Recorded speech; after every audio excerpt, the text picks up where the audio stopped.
I'm taking a perfect $6,000 Pokemon card and sending it up exposed into outer space, and then getting it graded afterwards to see how the wind, rain, and -70-degree temperatures, as well as the endless void of space, affect a Pokemon card. The journey starts right here at Dragon Shield headquarters. So what was your first thoughts when you heard that we were going to send some cards into space? Yeah, so when I heard we were going to send card into space, I was excited because surely what can go wrong? Space is so far up, so it's going to be weird seeing it hit the ground. I am not sure, but I remain hopeful that it will be there. I think one of the things that worried me the very most about the conditions of the card sending it in, you have to go through clouds, space, the pressure. When it comes to product error or human error, I think that human error is by far the most likely scenario. So you have no faith in me there? No. To be honest, I was expecting a bit more of a positive reception from the team. So with these new limited edition Dragon Shield space sleeves in hand, I headed to Beckett headquarters in Germany to meet George, the boss, and to do the unthinkable, crack a $6,000 black label card. Right then, so here she is, the pristine black label Reshiram from White Flare. Black and white rare. Only 5 of these in the whole world. Yeah, hi. My name is George Zetnik and I'm the Managing Director of Beckett Europe here in Germany. Right then, so at Beckett, one of the main things that separates, Beckett from all the other grading companies is that you can get the pristine black label. How hard is it for a card to get that? Oh, it's not that easy to have this black label graded card. You have to have all of the 4 subgrades have 10. What I'm hearing is, black labels seem to be quite hard. If I was to, let's say, give you 1,000 cards fresh out the pack right now, how many do you think would get a black label? There's no guarantee to get a black label, even if you send 1,000 cards. Obviously in space, there's sunlight, low temperatures, and we have to go through clouds. What do you think about that? If the card would go up into space without any kind of sleeves, I would say there's no way to come back down as a black label. I left that conversation feeling uneasy. I never realized how ridiculously rare a black label truly is. One microscopic nick, one little scuff, and it's done. All over. Which, let's be honest, when you are hurtling back to Earth at 200 miles an hour, it's kind of bound to happen. This was it, the point of no return. As George walked off with my Reshiram, it sunk in, the absolute absurdity of what was happening. So now it's back to Dragon Shield to get the Reshiram protected. My beautiful Reshiram was now completely exposed. What have I done? Alright, so this is the first time in a while this card is going to be exposed to the elements. This moment was terrifying because any mistake here could permanently damage the card. First up, a sealable perfect fit sleeve. This should help keep any moisture out. Then a limited edition standard sleeve, which you can buy at the link below.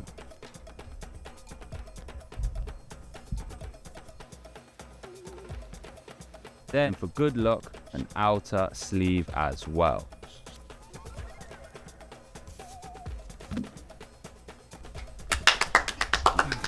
I was insane.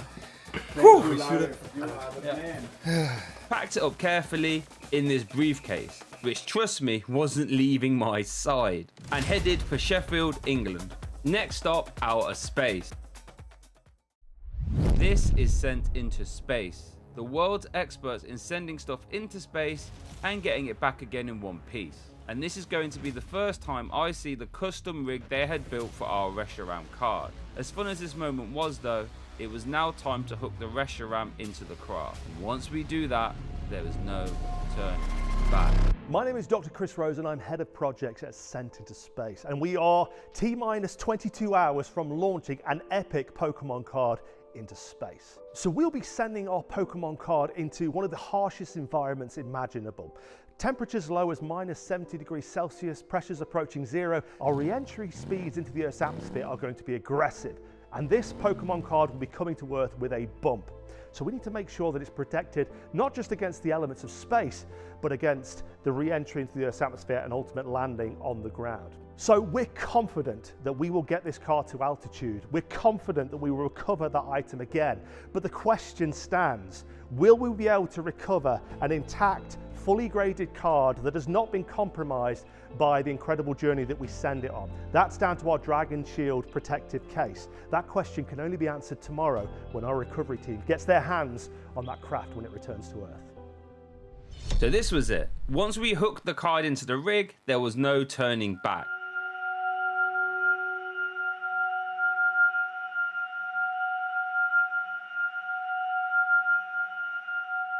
Right, well, can take the gloves off. We've put the card in.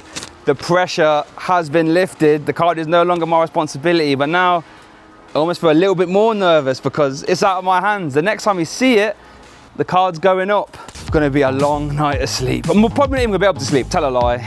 So yeah, feeling scared, feeling nervous, but also super excited. And tomorrow, we make Pokemon history. If you enjoyed the video, please consider liking, hyping, and subscribing.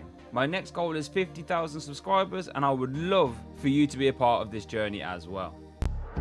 It just feels so surreal to finally be, looking down the lens and saying, we're sending a card into space today. As we drove out to the launch site, I didn't quite know how to feel. At first, when we started this, I was very confident, but after hearing George's and my colleagues' views at Dragon Shield, doubts started to creep in massively. Because these are all people who live and breathe card games just like me. So for them to have such reservations, it means that this plan definitely isn't foolproof. And in typical UK fashion, it was windy and rainy as well. That didn't matter too much though, because the launch was happening no matter what. As the crew started to fill the balloon, load up their tracking software, and video guys started filming, I felt rather powerless. Like, this Reshiram has been my baby, but now it was 100% out of my hands. I had to put on a brave face, because now it was time. The launch. Oh yeah, I can feel it go. Yeah, wow. There you go. Oh, wow. Yeah, this is happening.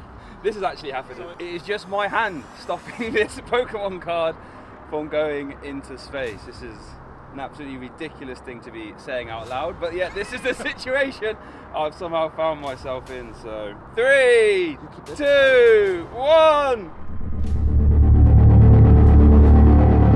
Wow, how fast is it going? That is a Pokemon card on its way to space.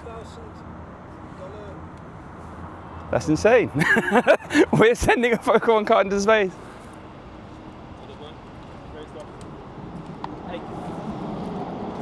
Let's go. As euphoric as this moment was, we had to pack up and leave pretty fast, because now we had to race to the expected landing site fast. And it was fast. All right then, so the recovery mission has been started. We are racing to the expected landing zone, and we're going to try and beat the craft there, of course. So now it's all systems go. As we jetted off, the card quickly climbed through thick, dense rain cloud fast, collecting droplets as it rose. Soon, it was the height of Mount Everest, the tallest mountain on Earth. As we rose, you could start to see frost collecting on the card. This is what I was very scared of, these extreme temperatures. No one really knows how this will affect a card. Soon after, we was at 30,000 feet, the height commercial planes fly. Just imagine for a second looking out of a plane window and seeing a Pokemon card staring back at you. Right, so we're just approaching 19.2 kilometers in altitude. So Reshiram has just passed the threshold into space. Beyond this point, if you were up there, you'd need an astronaut suit to survive. We had done it. It's hard to describe this feeling, knowing that you had just broke the laws of where a trading card should ever go. This was the moment I've been dreaming of for over a year now, and it's beautiful. But beauty never lasts forever, since as the pressure gets too uneven outside the balloon, this historic moment is about to come to a terrible, abrupt end. The balloon burst.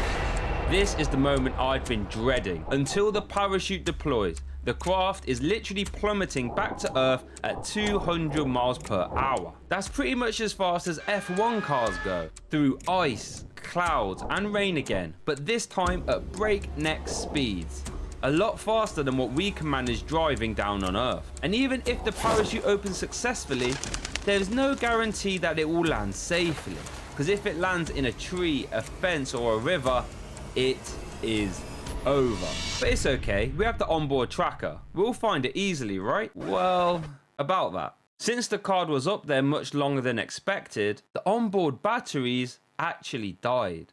We were completely blind. No signal, no coordinates, absolute disaster. Months of planning, thousands of pounds, and a chase guard gone. All we could do is drive, search the fields, and hope for a miracle. The card that had just been to space was now somewhere in the mud of northern England. And just when all hope was lost, we saw it poking out across a field. As I ran out, I didn't know what to expect. I didn't know what to think. I just wanted my card back in one piece. It's still there, looks still in position. I don't see any water inside. No moisture. I think we're good. I think we're good. I think we're good. Aye, well done. Yeah! We did it! We sent Pokemon card into space!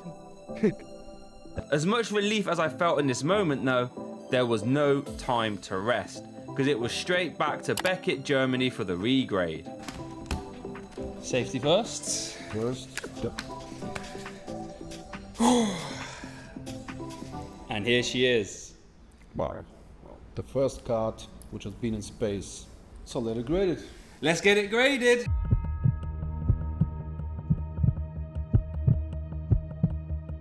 This was the moment.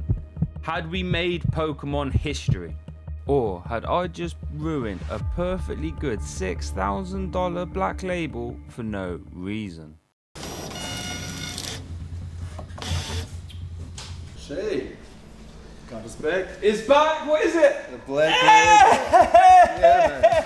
Black label! Come on! Wonderful. All the way into space and come back a pristine black label.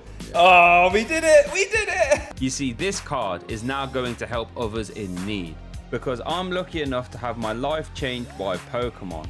So now it's my turn to pass it forward. This one-of-a-kind piece of history will be sold for charity, the Toy Foundation, a fantastic organisation that helps provide toys for children in need. So on the 12th of November, Heritage Auctions will be conducting a 7-day online auction of this exact Reshiram card. So if you want a piece of history, you know where to go. And if you want to get your hands on a set of the limited edition Dragon Shield sleeves that we made just for this event, then check the link below. None of this would have been possible without them. So thank you very much, Dragon Shield. And none of this would have been possible without you. So thank you so much for your time, and thank you for watching.